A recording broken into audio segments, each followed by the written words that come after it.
Hi, I'm DJ Park, a PhD student at University of Pennsylvania. This is an extended version of the presentation for our work published in FPGA 2024. The title is Refine. We quickly test the current design on hardware and analyze the result. And based on those results, we select the next design point. The problem we're addressing in this work is that, as everyone knows, FPGA design optimization is challenging. First reason is that we do not have a good visibility into performance and bottlenecks of the hardware design. And second, design iterations are slow because FPGA compilation is slow. The goal of our work is to make FPGA more like software. To do so, we provide a bottleneck identification scheme based on FIFO full and empty counters. And then we propose a fast separate incremental refinement strategy. The idea is that we quickly map the design on hardware using a fast separate compile framework.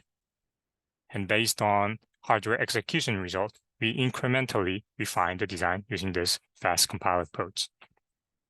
And then for the final optimized design, we migrate to the monolithic flow where compilation is slower, but does not have an overhead of a NoC. Our framework identifies the bottleneck of the application along with the fast separate compile, which resembles software development. Our strategy reduces design tuning time by 1.3 to 2.7 compared to the vendor tool's monolithic flow while achieving the same performance. For motivation, let's review software development. In software, as shown here, each source file can be compiled and assembled to an object file separately in parallel. Also, when we add functionality, we do not need to recompile the entire design. We only need to recompile the changed part. When we modify the existing design, it's the same. We can incrementally refine the design. Also, software engineers are used to rich profiling tools. The example here is a gprop program, but the point is that software engineers can easily profile the application using the program like this to investigate where the application spends its time on. In this example, it's pixel in triangle function, and user may want to refine this function to improve the application runtime. So what about hardware? This is how the design on the left is mapped on the FPGA. So first question is, can you compile each function in parallel, just like we did in software? And the answer is no, because the design is monolithically compiled by the vendor tool like Vivado or Cordis. It means that the tool tries to optimize the entire design, which leads to a long compile time. In software, compilation takes seconds or minutes, and hardware, it takes minutes or hours. And in this case, let's say in order to improve the application runtime, let's say we modify the function D here. And the question is, can we recompile only the changed part? Just like we did in software. So something like this, leaving everything else stay the same. Can you do this? And the answer is no.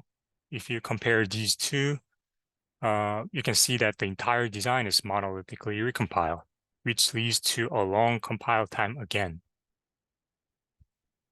And in the previous example, I refined the operator D, but how do we know the bottleneck of the application? So the answer is, it is actually difficult to identify the bottleneck in hardware because of the lack of visibility on the inner state of the hardware design. To give you some of the background, we previously worked on fast separate compilation using network on chip and parser configuration. Our framework consists of a network on chip and predefined PR pages where the user operators can be separately compiled. The sizes of the PR pages are flexible, so you can see that single-sized pages can be recombined to provide a double-sized page or a quad-sized page offering some flexibility to the user. So how it's working is that each operator can go through a separate HLS and logic synthesis, and based on the post-synthesis resource estimate, the appropriate size of the PR pages is assigned to each operator. Like this, you can see quad size is assigned to operator B and double size page is assigned to operator D, right? And then they can go through placement routing and bitstream generation separately in parallel. And then partial bitstreams are loaded on the device. They communicate through network on chip. So with the divide and conquer strategy, the compile time is much faster than the monolithic compile. So this approach obviously supports parallel compile in the context of FPGA, but also note that let's say we modify operator C in this case, then we do not need to recompile the entire design, right? Because we already have partial bitstream for A, B, D. So we can recompile to only the changed part, just like we did in software in the motivation in the previous slide. So incremental compilation is also supported with this approach. And for smaller PR pages, like a single size page, it takes only about 2 minutes from HLS to all the way down to partial bitstream generation. So I will start by explaining our fast separate incremental refinement strategy using the previously proposed separate compilation technique. Then I will explain how we profile hardware design, because bottleneck identification is a key element in incremental refinement strategy. Then I will explain some of the major enhancements of the separate compiler framework. So throughout the presentation, I will talk about two systems, NoC-based system and the monolithic system. The NoC-based system is the one that I just explained in the background section. It supports faster compile with the NoC and PR pages. So it would be nice that if we can just keep using this NoC-based system for the entire incremental refinement process, right? Because this system offers faster compile. However, the presence of the NoC, it introduces some area overhead, and also NoC has a limited bandwidth. Monolithic system, on the other hand, it directly connects the operator to the FIFO. So obviously compilation is slower in this case, but it does not have an area and bandwidth overhead of a network on chip. So our idea is that we will start with the fast separately compiled NoC-based system, and then we identify the bottleneck and select the next design point, and then iterate. So when a design cannot be improved in the NoC-based system, for example, there's not enough area on the PR page or design space is already all explored, then we migrate to the monolithic system. And we continue to identify the bottleneck and select the next design point, and then iterate with the slow monolithic system. So our idea is that we would like to iterate as many design points as possible in the NoC-based system, because compilation is faster in the NoC-based system. But for the final design, we want to output the optimized design. So we remove the network on chip and then migrate to the monolithic system. So for the profiling, let's remember that we have NoC-based system and the monolithic system. And in both systems, operators are connected to the FIFOs, and we will retrieve this FIFO. We will retrieve some information from this FIFO to identify the slowest operator in the application. So I will give you the high-level intuition first. If you look at this example in the below, the FIFOs are filled up like this. And in this example, it's clear that operator 3 must be slower than operator 2 because it cannot consume the data at the rate that operator 2 is producing it. Similarly, operator 3 must be slower than operator 4 because it's not producing the data at the rate that operator 4 is consuming it. So as a consequence, operator 1, 2, 4, they stall because they cannot produce the data or consume the data. But operator 3, on the other hand, it does not stall. It's busy processing some data. And in this example, the operator that does not stall, which is operator 3, may be the bottleneck and may be the slowest in the entire application. So with that in mind, we are doing something really similar, and this bottleneck identification is applicable to both NoC-based system and the monolithic system. And the point is that we will count the stalls. So on the right, the stall condition for the input FIFO is that the FIFO is empty, but this operator is trying to consume the data. And the stall condition for the output FIFO is that FIFO is already full, but this operator is trying to output the valid data. And the we have a stall counters, which means that if one of the FIFO has a stall condition asserted, then we'll increment the stall counters. And finally, operator with the least stall counter, it may be the bottleneck. So as we saw in the previous slide, the operator that has that little small stall counter means that it does not stall, it's just busy processing some data, so it is slower than the other operators in the application.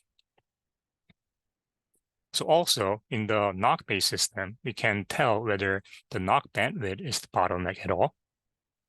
So in this example, the data width of the data stream between AB is 128 bits, while the payload size of the NoC is only 32 bits. So in this case, depending on the read and write rates of the AB, the NoC bandwidth could be the bottleneck. And the NoC bandwidth bottleneck, it harms the application performance, obviously. And also, if there's NoC bandwidth bottleneck, then wrong bottleneck operator can be identified by the previous bottleneck identification scheme. So we really want to resolve the NoC bandwidth bottleneck immediately if it exists. So we are doing something really similar. In this case, if A's output FIFO has a high full counters, and then B's input FIFO has low full counters, then the NoC bandwidth may be the bottleneck in this case. As I said, we built upon the previous fast separate compile framework, but we made some significant enhancements to this NoC-based system. So the previous work supports only a single NoC interface for the recombined pages. For example, this is quad sides page, but previous work supports only a single NoC interface for this recombined page. But in this work, we support multiple NoC interfaces for recombined pages. For example, we support up to 4 NoC interfaces for a quad sides page and up to 2 for the double sides page. And in the previous work, we use a single clock for all operators. But then the operator with the minimum Fmax could limit the performance of the design. Therefore, in this work, while we let the NoC runs at 400 megahertz, and we let operators can run at different clock frequencies from 200 to 400. So I briefly mentioned a page assignment of the previous approach, but previously we performed page assignment mainly based on the capacity, which means that based on the post-synthesis resource estimate, we assign the operator to the appropriate sizes of the PR pages. However, this page assignment solely based on capacity could result in some unnecessary traffic over the NoC. Therefore, in this work, we perform page assignment based on recursive graph by partitioning to exploit a locality of the design. The goal is to reduce unnecessary traffic over the NoC. So profiling and fast separate compile framework allow the developer or the automation tool to quickly iterate, refine the design, and get the updated performance and bottleneck. And these techniques are embedded in our fast incremental refinement strategy. We evaluated our strategy with the automated design space exploration case study. First, we will observe application performance improvement with the bottleneck identification. And also, we will compare design tuning time of our fast incremental refinement strategy versus monolithic only flow. So this is the overview of our automated DSC experiment. And all the application go through the this orange NoC-based flow, which offers the faster parallel compile. And then partial bit streams are tested on the FPGA, and the FIFO counters are retrieved back to the host machine so that a bottleneck operator is identified. Then the next design point of that bottleneck operator is generated, and then HLS code for that bottleneck operator is generated accordingly. And then it loops around with that fast NoC-based flow, which is the orange graph here. And then when it reaches to a certain point, then it goes to monolithic flow where compilation is slower, but it does not have an overhead of a NoC. Then we iterate again. The bit streams are tested in FPGA and FIFO counters are extracted. Then bottleneck operator is identified, and then it goes to the monolithic flow again. So this parameter space is application specific. It should be provided by the user. And examples include some HLS pragma, like a null factor or initiation interval for specific loops. And on the right, this is the screenshot of our NoC-based system overlay. The NoC is highlighted in orange in the middle, and also pipe route registers are highlighted in cyan, and they are placed near the PR pages. And you can see that we have variable size pages like quad size page and double size page. And we can also use it into single size page as well.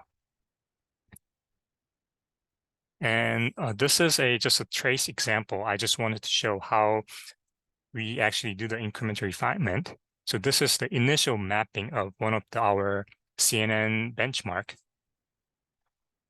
So initially, application is mapped in the hardware or something like this, and then bottleneck operator is identified by the FIFO counters. In this case, layer 3.1 is identified as the slowest, and then we change the design point, which is PE value from 8 to 16. And note that everything else just stay the same, but the only layer 3.1 is compiled, just like in software. And then different function is identified as slowest operator, in this case layer 0.0, and frequency increases from 200 to 250. And then only this function is recompiled. And then so on, like layer 4.0 or layer 4.1 is the slowest, and so on. This is the final mapping of the NoC-based system, and layer 0.0 was identified as a bottleneck, but it already reaches to the final design point, so we migrate to the monolithic flow. Obviously, this is just an illustration. It's not the actual router design. I just wanted to show that 14 operators are monolithically compiled, so compilation is slower in this case, but network on chip is removed, so there's no area overhead or limited bandwidth. And then we continue to identify the bottleneck and refine the design until the design space specified by the user is all explored. So let's take a look at the result of one benchmark first. On the y-axis, this is the best kernel latency, and the x-axis is the design tuning time. And round marker is the monolithic system, and the X marker indicates the NoC-based system. So the red graph is for monolithic only flow, and the green graph is our fast incremental refinement strategy that starts with the fast NoC-based flow and then migrates to the monolithic flow. So you can see that in both cases, our bottleneck identification using the FIFO counters reduces application the kernel latency. And also our incremental refinement strategy, which is the green graph, reduces tuning time by 2.5 in this case by iterating 32 design points with the fast NoC-based flow. Its design compilation takes 2 to 3 minutes in this case, and then goes to monolithic flow for the final design. So our strategy reduces tuning time by 1.3 to 2.7 while improving the application latency by 2.2 to 12.7. And full results are illustrated in our paper. So we try to support software like FPGA development. We provide a bottleneck identification using FIFO counters, and we propose fast incremental refinement strategy that starts with the NoC-based system and then migrates to the monolithic system. And DSC case studies shows that our strategy is 1.3 to 2.7 faster while achieving the same quality final monolithic design. Thank you.